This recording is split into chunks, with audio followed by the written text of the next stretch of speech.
Today we're going to go on the subreddit Purple Pill Debate. This subreddit talks about gender and dating issues in a neutral way. There's people on different sides of this, and I'm gonna look at some of these posts and I'm gonna react to them and give my thoughts. So let's get on with this. All right, the first one is so interesting and I have so much to say. Oh no.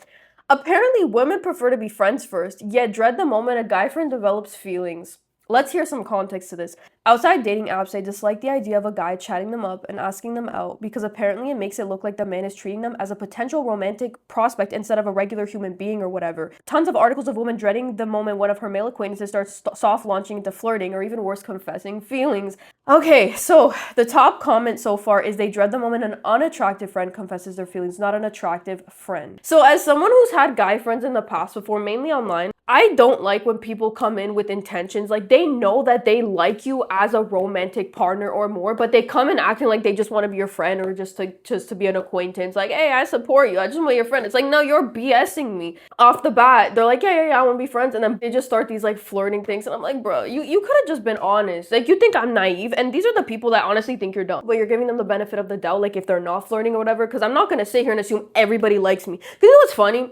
There is a spectrum of this, right? If you think that everyone trying to be your friend or everybody that supports you, likes you as a romantic partner, people are gonna say, oh, you're narcissist, you're full of yourself, you think everybody likes you, you're not all that. But then if you go the opposite, they call you naive and stupid and dumb, and yeah, it has to be a balance. But some people are very sneaky, so you don't suspect things right away, or you think, oh, I'm overthinking this, or I'm just being friendly, because the thing with being friendly is sometimes you have to, I've learned this with time, you have to be a bit standoffish for people to understand. Because sometimes when you're overly friendly, they take it wrong. So you have to start being standoffish. A little bit standoffish. You got to be a little calculated with how you reply, when you reply, how long it takes. You know, you could argue, oh, why do you got to go through all that? Some people don't understand or read social cues easily or just assume things are a certain way when they're not. So you have to be clear. Okay, first you got to be clear and direct, right? But if you want to just be friends with someone or you don't want them to think something, you have to definitely be standoffish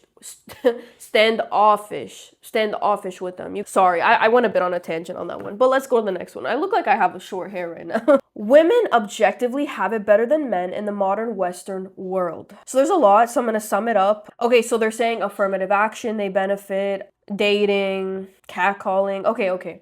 I'm not gonna say who has it worse, who has it better. I think we have different struggles. We have similar and different struggles, and you're not taking into account all the nuances and the specific things that people can have. You shouldn't compare people you've been intimate with each other. It's a breach of trust and privacy for everyone involved. It's wrong to do it, and this is why retroactive jealousy is a thing. This is why people get insecure, because they feel compared.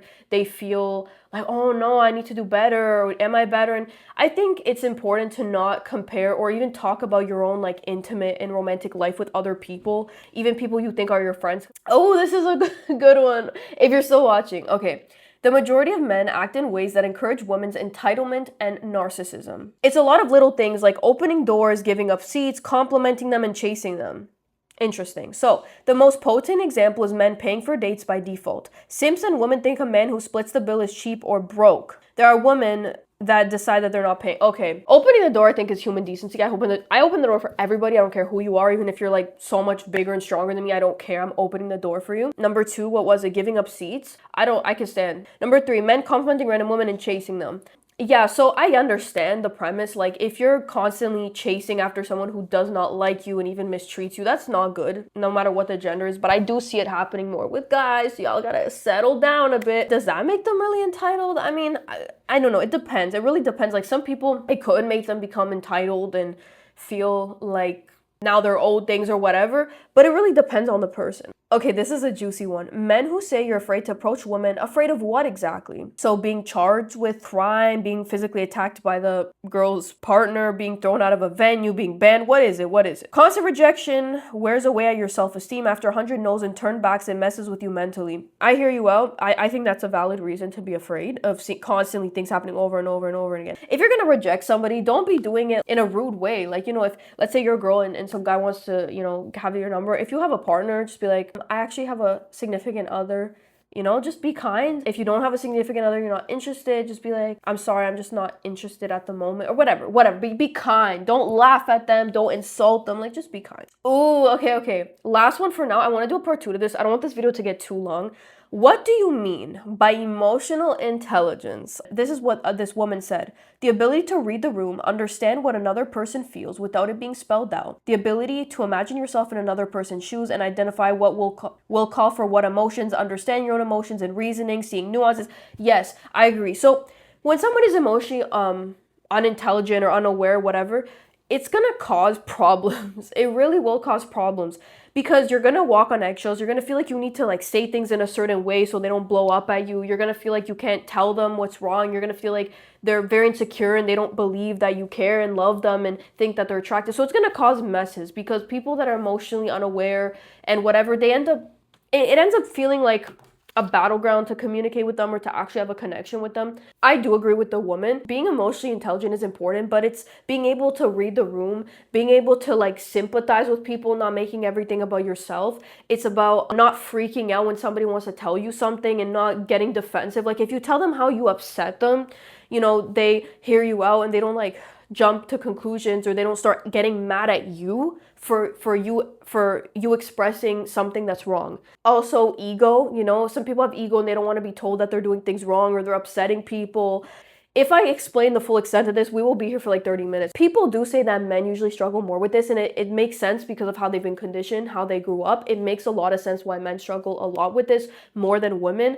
I'm not saying women don't, but it seems like men do more based on what I've read, based on what people have said. And I think as a guy, if you want to be more emotionally intelligent, you have to, it's a skill. You have to be exposed to these situations. You have to get triggered. You have to be in these kinds of situations or else you won't grow. And again, being emotionally intelligent doesn't mean you bend over backwards for people and you get taken advantage of. It's just you being aware of how she's feeling, how you're feeling, and how you can work together. Emotional intelligence is important to have in the workplace and family, friendships, school, everywhere. It's not just a relationship thing. Trust me, your life, it will be easier if you're around emotionally intelligent, smart people and you're one yourself, and it avoids a lot of problems. Hope you guys enjoyed this video and me going on the subreddit. One thing before you guys leave, I strive on this channel to be as open-minded and nuanced as I can. I'm not here like always pointing fingers, and I try to be fair with things. And I know some people don't like that.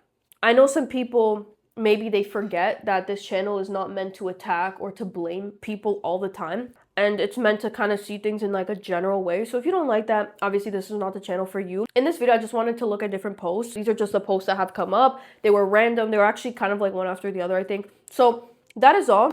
I hope you guys understand that. And I'll see you guys in my next one. Bye, guys. If you made it all the way here, comment. Pasta is delicious. And I'll understand why you're commenting that, okay? I will remember. Thank you guys for watching. I'll see you guys next time. Bye. If you're still here, you're a champ. I found this quote. I found this hilarious. Take a moment to read it. And again, thank you for watching.